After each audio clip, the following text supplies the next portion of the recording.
Saturday Social, brought to you by EA Sports FC with PlayStation 5. And one of their players up front is obviously nominated and heavily linked with winning a Ballon d'Or next week. So it takes us perfectly on to our Ballon d'Or predictions. It's pretty much a battle between Erling Haaland and Lionel Messi for this year's award. But we want to get our guests to predict their next 3 Ballon d'Or winners. OK, so all the way up to 2025. The miniature whiteboards are out, aren't they? Yeah, it's very straightforward. You've both got 2 miniature whiteboards. If you can reveal them to the camera, please. As Joe said, you're going to predict the winner of this year's, next year's and the years after Ballon d'Or winner by placing a magnet on there. Then we will have a debate. So first up, the announcement is next week. Widely believed to be Messi or Haaland, as you said. Who do you think will win this year's Ballon d'Or? Flex. Let's have a look at your magnet. The GOAT. Steve, let's have a look at what you're going for. So you've gone Messi. Surely he's going Haaland. Oh, he got Messi as well. He knows, yeah. Well, let's go to Steve first. Why Messi for you? I don't think he deserves it. So he shouldn't win it. He shouldn't win it. He shouldn't win it for me, but I think he will win it. You know what I mean? I just think everyone's fell into that, oh, Messi's won the World Cup, sort of, let's feel sorry for Messi with God knows how many trophies he's won. But I just think Erling Haaland, for what he did to come to England, you know, there were certain people saying he wouldn't score 15 goals, he wouldn't do this. Sat in that very chair, I believe. Yes, exactly, yes. He came, he delivered in the hardest league in the world, he won the treble, he broke Premier League records, and you think of the strikers have been in this Premier League, which he's come first season at his age and done it. First season, as you said as well, incredible. Yeah, I'm just hoping Messi does the right thing. So if you're watching, Lionel, make sure you hand it over to. Can you imagine that? He had it over. He's not Lewandowski, mate. You both think Messi will win. Do you agree with Steve there? You don't think Messi should win, though? I toyed with this a little bit, you know, when you're in the lead up to it, and you're thinking, you can't have a season like Haaland has had and not win the Ballon d'Or. However, you can when you play in the same era as the GOAT. It's as simple as that. Like, for me, Messi, with what he's done, I was there for pretty much every single Argentina game. He carried them through. It wasn't just like, you know, a little token gesture so that the GOAT can get it. You know, he scored in the final, scored in the semi. He was the knockout rounds. He was goal against Croatia as well. Goal against Croatia. Like, he was simply unplayable, and he reminded us why he's the best player to ever play the game. It's really unfortunate for Haaland, but I think the GOAT deserves it. It's an interesting point that Flex makes there, actually. I've seen this debate online. Do you think, obviously, Haaland had an amazing season. I think it is a toss of a coin with them both. But you alluded to the fact that if you took Haaland out of City's team, do you think they would have still won the Champions League? Because you had so many players that were on such great form in that build-up. Your Rodri's, your Kevin De Bruyne's, your Diaz. Whereas if you took Messi out... You still think they would have won a treble without Haaland? No way. I still think they would have scored an awful lot of goals like they've always done without him.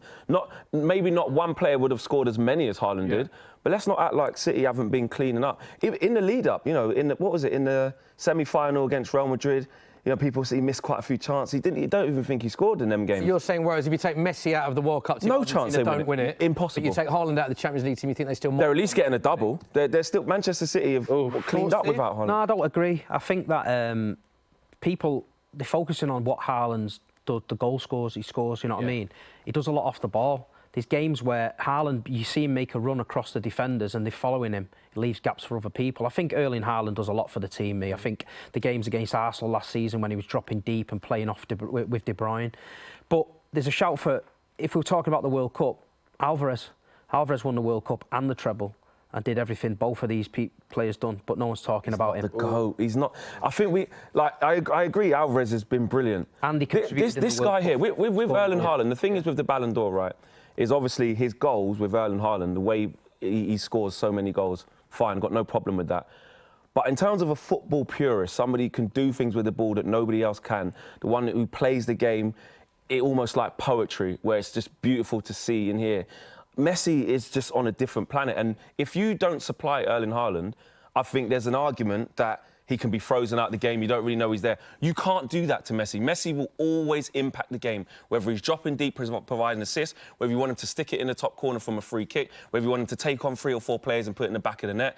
You can't, as Pep even said it, he said, there's an award for Messi and then there's an award for the rest. And I know there's the Barcelona connect there, but it's Messi. It's 100% Messi. So next year, 23-24, are you both saying Erling is going to step straight into the void that's left? Because presumably now Messi's, you know, in America, Cristiano's in Saudi, not really even nominated this year, is he? So Haaland steps straight in there? Yeah. I mean, I think he's going to have another fantastic season. He started off well. The thing is with Erling Haaland, it's like he's top of the Premier League goal scoring charts at the minute. People were saying he's having a crisis because he didn't score in 3 games. You know, Erling Haaland is unbelievable. Erling's going to do what he's going to do, and if he drags Manchester City to more trophies this season, then his name's on it. 63 goals in 67 appearances for Manchester City, which is unbelievable. I read a stat as well this week that I think he's in the top 20 Champions League goal scorers of all time at his age, which is just phenomenal. And you've gone, again, fair play with the Man United. Yeah, you've got to call it as it is. Is it an obvious one for you? Yeah, it's an obvious one. He was very, very unlucky. Look, if Messi didn't do what he done in the World Cup, it would be Haaland. I'm not, I'm not going to shy away from that. And Steve's right. All of a sudden, Erling Haaland is not good. He's having a little mini crisis. I remember at one point last season, the narrative was as he chose the wrong side. He can't not really playing through him, and do you know what I mean? And then look what he went on to achieve. I've seen Erling Haaland not have a touch of the ball for 23, 24 minutes and then score a hat-trick. Yeah. So that's just, It's just a goal scorer. It's a credit to him, though, to how he cannot switch off in a game. Yeah. Certain players, if it's not going their way and they're not getting any service, you see players sulk, the head drops, and they're off the game. He never does. He looks frustrated, but he's always switched on, and then bang, as soon as that chance appears, he's there and he finishes. His numbers are incredible. He's obviously an unbelievable player. Do you think he'll actually outscore this season, last season? Do you think he'll score more goals this season than last season? Because it's a huge tally. It's going to be close. It's going to be close. I mean, we're talking unbelievable numbers here. We're not talking normal figures for the Premier League. So, anyone gets 30 goals in a Premier League season, it's outstanding. I just think he's got to aim for that. But again, Manchester City this season, we've changed the system a little bit. We've got different people in, and some games he's not getting the service. So Pep will get it right. He always does, and Erling's doing what he does best. He's another couple the other night in the Champions League.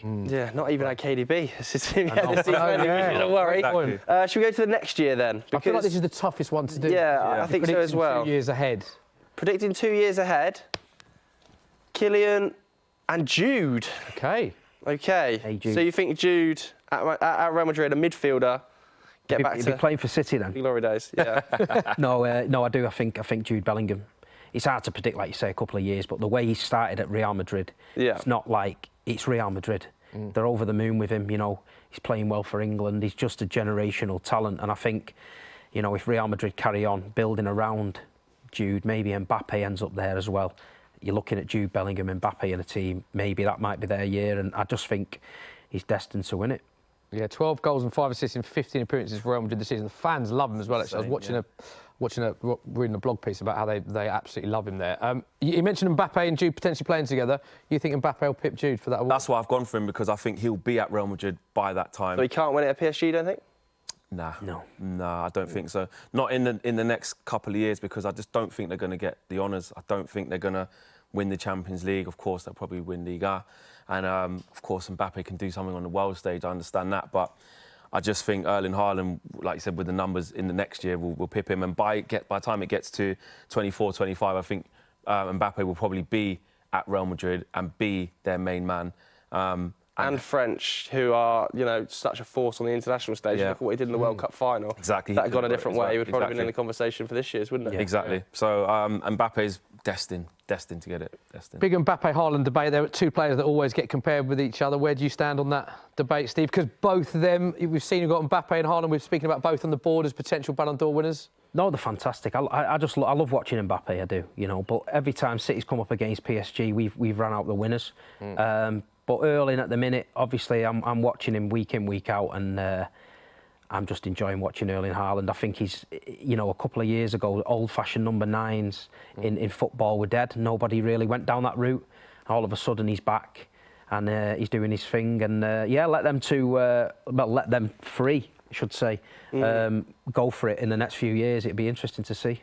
Couple of other names to throw in there. Smithy definitely wanted us to mention Harry Kane. No, I just Ballon d'Or. Harry Kane. Can we get Harry Kane in there? Let's make sure we get Harry a bit Kane of a in there. stitch up here. We were talking about a range said of it. players that were Spain. I just made the point. I think England are going to have a very good Euros this summer. I think Bayern Munich are going to have a good Champions League run. And often Ballon d'Ors are decided by teams, actually a good individuals who win. You could get in the top 5 maybe. I think it'll be in a conversation of players. We were shouting out other players. You shouted out Vinny Jr., didn't you? Vinny, We're trying to predict teams and clubs that will have a good season. Anyone else that you thought was close?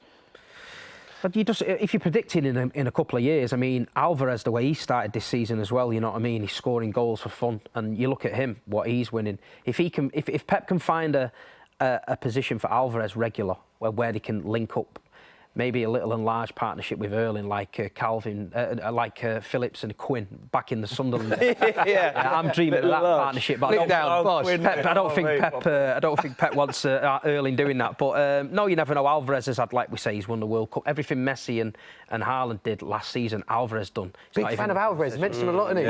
Love him. He's pushing that Alvarez training. He's under the radar though, and I like that. You know what I mean? Yeah, Can you see that Alvarez Ballon d'Or? Can you see what? Not quite. I think he's always going to be a bracket below the upper echelon players. I mean, people like Jamal Musiala as well, coming through at Bayern, out of this world. What a player. He is unbelievable. I mean, he's definitely on one of the ones to watch. If Bayern do well, I think he's going to be at the centre of a lot of it. You've got, Victor Osimhen. Where's he going to be in the next year or two? Fantastic. What about Johnny Evans? No? Johnny Evans, he could get a new contract and keep playing at top level. Exactly, well said. You know what I mean? So he's in there, mate. He's in there. He's interesting though. A lot of the players, all attacking players, aren't they? Interesting, or not defenders. It's very difficult for those sort of players to win that sort of award, isn't it? But good debate that. Let us know what you think at home as well on these predictions. I'm sure you'll let us know as you always do.